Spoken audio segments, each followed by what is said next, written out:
welcome to our new series, In Their Own Words, where we are taking a moment to highlight our diverse tennis leaders. And today I want to welcome Rachel Smith. Rachel has been a part of the USTA New England family for some time, and we're going to talk a little bit about that today, but I also wanted a quick follow-up about your son who received a scholarship from the USTA Foundation last year. I hope he's doing well and that the scholarship really kicked off his college career. So anything you want to share there before we jump into our questions? Hi, thank you. Thank you for having me. I feel honored to be spotlighted, so thank you. And my son, Corey Smith, who is now a junior in college, he is, because of the pandemic, he is now doing college by virtual and at community college at Gateway. He's just trying to tackle some of his courses, and he's online here. But I would like to say that we were so honored to have him to be a recipient of the scholarship, and it's helped so much. And his it helped him academically and socially, and it gave him opportunity to be at Central Connecticut for a year to actually participate there and to venture out and look for tennis at Central. And so we were so honored that he was able to receive the scholarship. It helped with books and his money for, feeding, because he's a teenager. But it helped a lot, and continues to. That's so awesome. I'm so happy to hear that. So why don't we get into our questions with you telling us your tennis story? Like, how did you get into tennis all the way up until how you got involved with USTA New England? Oh, well, so the interesting thing is that tennis has always just been around the Bridgeport community, which I'm from. And I remember in high school where a teacher who I had for typing, now I'm going to age myself because I'm saying typing class, right? And he was the tennis coach at the high school, and he always was trying to recruit me to play tennis for high school. And because I was into softball and volleyball, I always opt out of tennis at that time. But then it was later that I found tennis again, is when I was working at an agency in Bridgeport, and we were celebrating 125 years. And in celebrating that 125 years, we found that tennis was part of that 125 years history. And it was a rich history.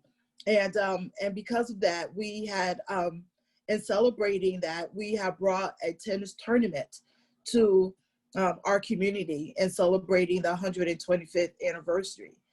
And doing that, it had exposed me to 10 and under tennis. And the support of actually the USTA New England, because they were actually a part of the venture with Mrs. Betty Blake as well, and James Blake allowing us to use his name. We were able to launch our 10 and under tennis at the agency. Very cool. So that came about from so correct me if I'm wrong, but so you guys had the 125-year celebration. It was really popular, and from that, everyone liked it so much they wanted to do youth tennis, correct? So we started a 10 and under youth tennis program. Wow, that's awesome. And that lasted at least about, I want to say, maybe 7 to 8 years. And that we networked with, not only that, but we also networked with the community tennis. So, which is now called First Serve Bridgeport. We also network with them in providing tennis to the community. Mm-hmm. So did the 10 and under transition into First Serve, basically? No. So at the time, the First Serve Bridgeport, which was something else different, and I'm sorry, I can't remember the name, but they, the initiative was focusing on middle school tennis at the time. Actually, it was CTAs. and we became a community tennis association. Our agency, along with other agencies that were around the community, had launched a CTA. And out of that, then we continue to network with First Serve as they changed their mission, yeah, and their name, and their staff, and working now with Robert Oppenheim, which he's phenomenal. It just promotes tennis with all ages, and it's just been really wonderful working with him.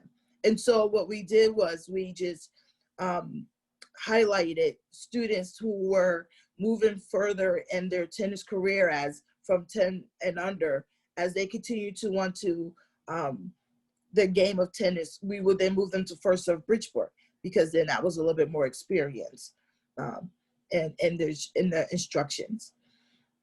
Gotcha. Okay. So when I know that you're still involved with First Serve, which is awesome. Yes.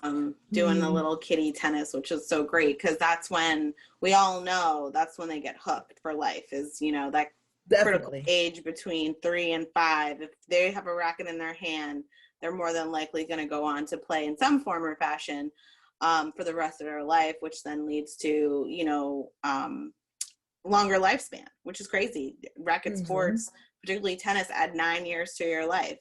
So that's just so amazing that you've been able to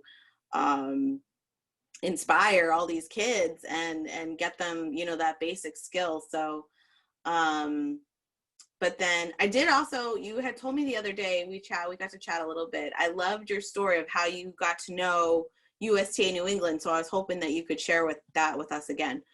Sure. So the beauty of it is that being I guess the instructor for the 10 and under tennis, I just found that I just needed to promote tennis more in our urban community.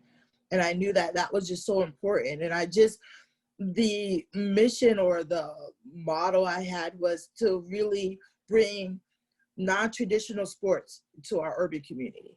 You know, they know basketball, they know football, they know all of those different sports, but I wanted them to know tennis, you know, lacrosse, and, you know, swimming, you know, soccer, just to continue to engulf in that. And so actually, it was interesting because being part of 10 and under tennis, they actually had a Greek meet in Boston.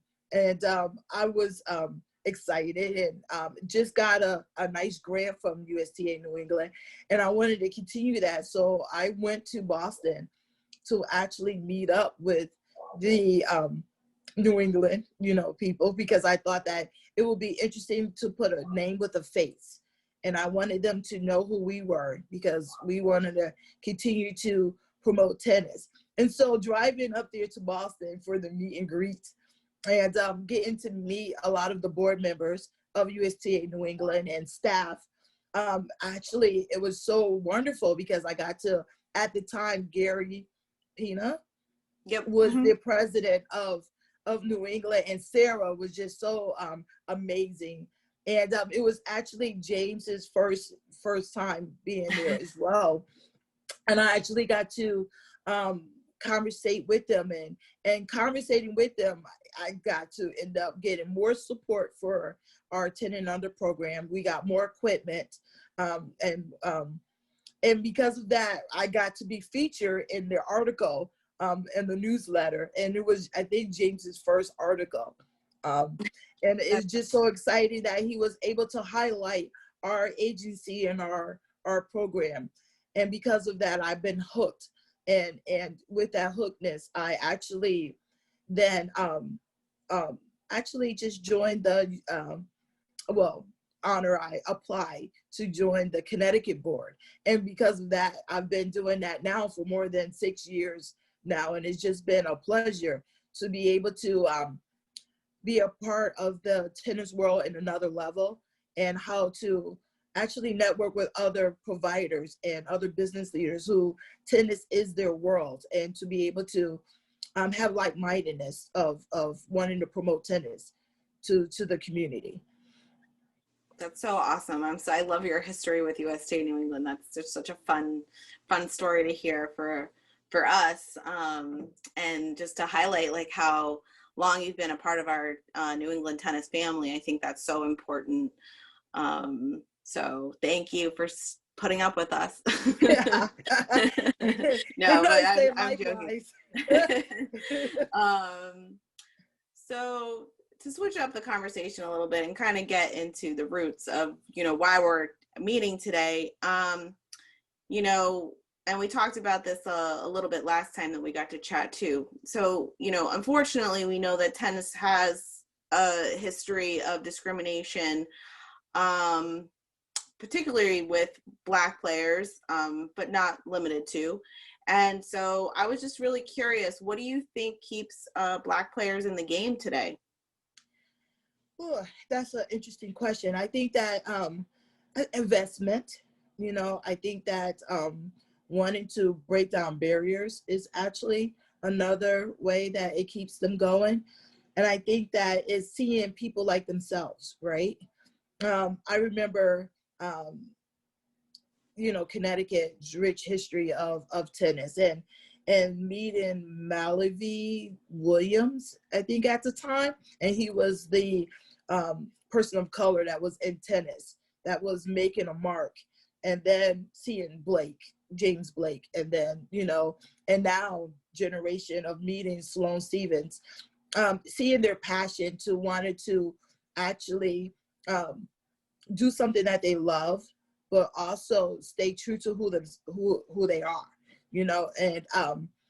and be the best at it. And I think that tennis is one of those sports that, they're individuals, but their platform is such much bigger than that. And it is beautiful to see that they're using their platform now to do that.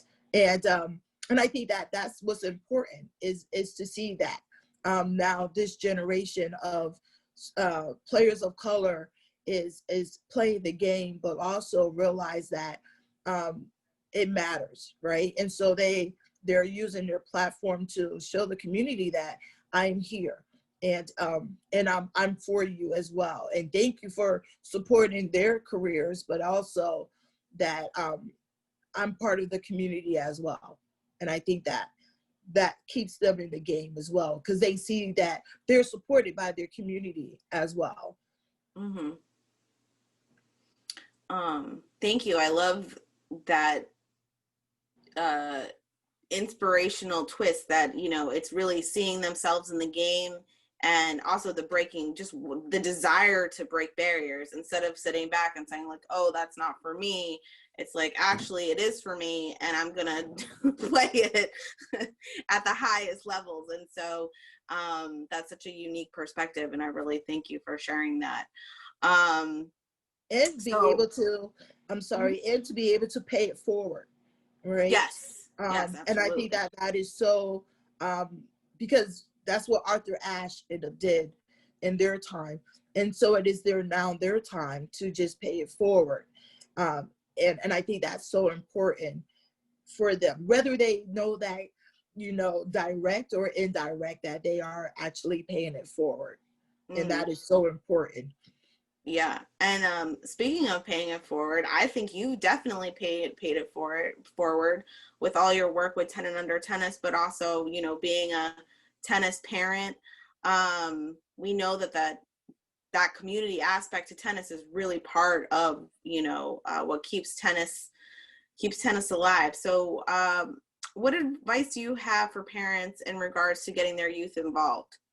And particularly maybe a parent that is not so familiar with tennis and may have not yet discovered that there is a place for them in the sport.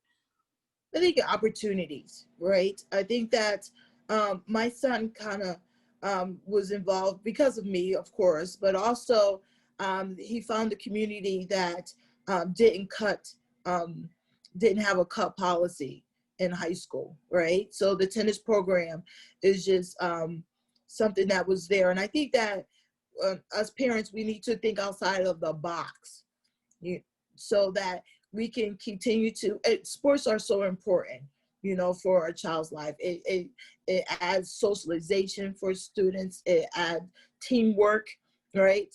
It adds competition and challenges. It just gives so many different characteristics for a child to have. But we also have to think outside of the box. So, with sports, and that there's so many out there, and we shouldn't pigeonhole ourselves into just one particular sport, but having them to understand different types of sports, it makes them more well-rounded. And I think that finding tennis is just one of those sports that is just so conducive to a student. It's beautiful that they can play individually. They can do it with a group. And I think that it could just become so much fun, and they can do it for longevity. It can also be a sport to warm them up for their other sports. And I just think that tennis is just a good way for students to be themselves. And I think if parents will buy into the grassroots tennis, look for their local grassroots tennis, their local CTAs. I will very much encourage that, because it starts them out younger. I think that help developing them along the line is so important. So I would encourage them to find tennis in their summer camps. I will encourage them to, go to the local recreational parks and see if there's grassroots tennis that are available in those programs, and get their child involved in those programs, because it's a sport that even if the students stop for a minute, they can always pick it up later and continue it. That's just the one thing about the sport that is so exciting as well. And so I would encourage them to do that. That's so awesome, Rachel. Thank you. So what do you think is the number one thing USTA New England can do to foster that sentiment of, helping attract particularly our Black tennis players, potential Black tennis players, potential Black tennis families? What do you think is the number one thing we can do? I think that it is so important for them to support the urban communities. I think that it is so important for them to support the grassroots tennis programs, the CTAs in those programs. I think it's important for them to diversify. I think that pushing the diversity inclusion agenda within the boards, and that it should be mandated that they have so much more people of color on the boards in those communities. I think that's really important, because then it will show more of them actually caring about the tennis, because it stops at some level. It's not that tennis isn't happening in our urban communities. It's just that it stops at a point, and that we need to continue it. So young people are exposed to it in their elementary, middle school years, but then somewhere they don't go to the next level. So having that opportunity to be able to go into those next levels, I would very much ask them to support the high school tennis, and college. It's sad that a lot of colleges aren't actually having tennis. But at the same time, I think that we need to tap into our urban students and our urban youth, and make tennis fun for them, and to introduce them, so that there's more diversity within the tennis world, so that it will last, and it will last a long time, and it will have that longevity that is needed. But we have to push that, and just like other sports, it has to continue, it has to start for the young age, making it fun for the students to continue over and over. So I will encourage the New England to just continue to pour out their support, their funding to the urban communities, very much so. I think that that's just so important. But also just keeping a diverse agenda is so important, because it has to look like the community. Tennis has to look like the community, and it hasn't done that for a minute. And now we're starting to see that now, but it has to look like the community. So, it has to be make it fun for all types of people. It shouldn't matter what color you are, what creed, what sex you are, or whatever. And they should see that in coaching and instructions and boards and advertisement and all of those different things that the diverse community should be highlighted, because I think that's so important. We're in Hispanic month now, right? We're celebrating that. We should be seeing a lot more Hispanic tennis players being highlighted during this month. We should be flooding the social media with that rich history of Hispanic Americans who have just been breaking barriers in the tennis world. And I think that that's so important. We need to stay above the cuffs. Like, we need to be evolving as the world is evolving. We too should be evolving and developing those new players and getting them so much involved. Yeah. Well, we are certainly doing our best at USTA New England. We have, our board is changing over for 2021, so I'm hoping to see some new faces. We also have our committees application is out, so if there's anybody watching today that's interested, please apply. We're always looking for new voices in that way. And so, and I think we do our absolute best to spread the wealth. And so, but again, there's always more that we can do, and we're definitely taking a deeper dive as staff right now to see how can we better serve in all different kinds of ways, with diversity, like across the board, not just race and gender, but also ability. So we're also looking for wheelchair tennis, adaptive tennis, et cetera, et cetera. So we're really trying to do it all. And so, but again, like, there's so much more to be done. And then I appreciate especially what you said, that, it's not just the USTA New England board, but it's also all the other grassroots tennis boards.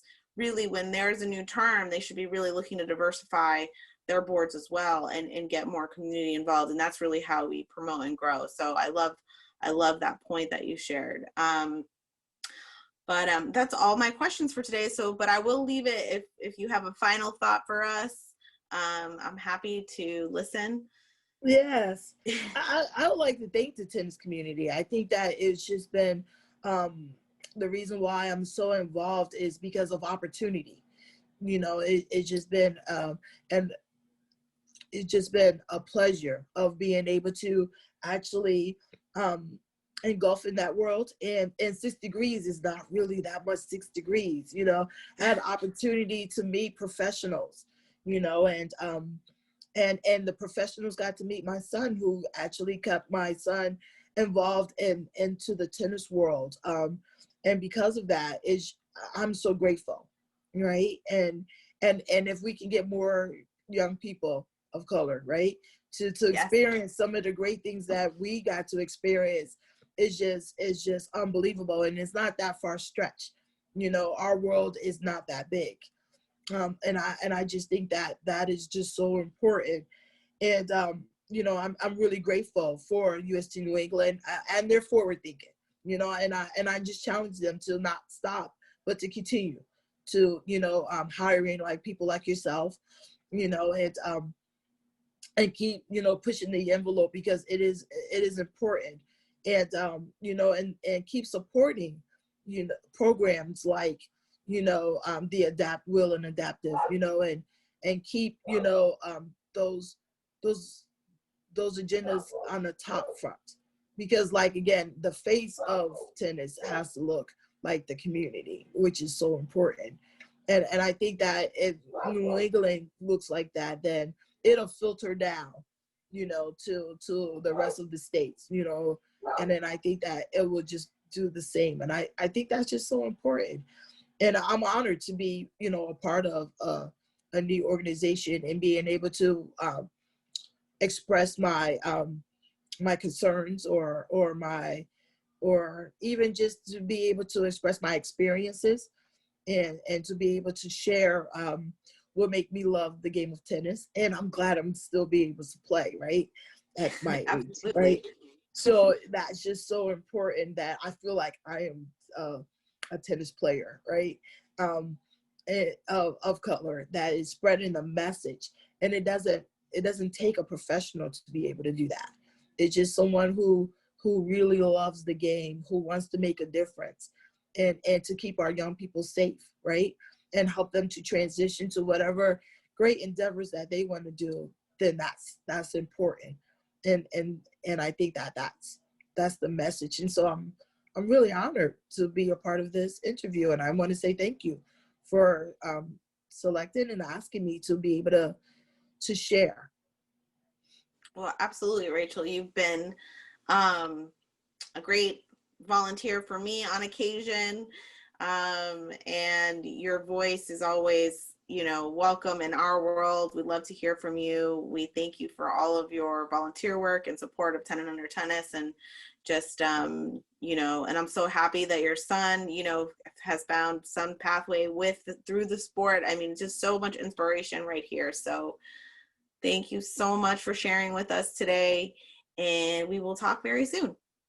Thank you, and give my hellos to everyone, and thank you Absolutely. again. I appreciate it. Yeah. Bye, Rachel. Thank you.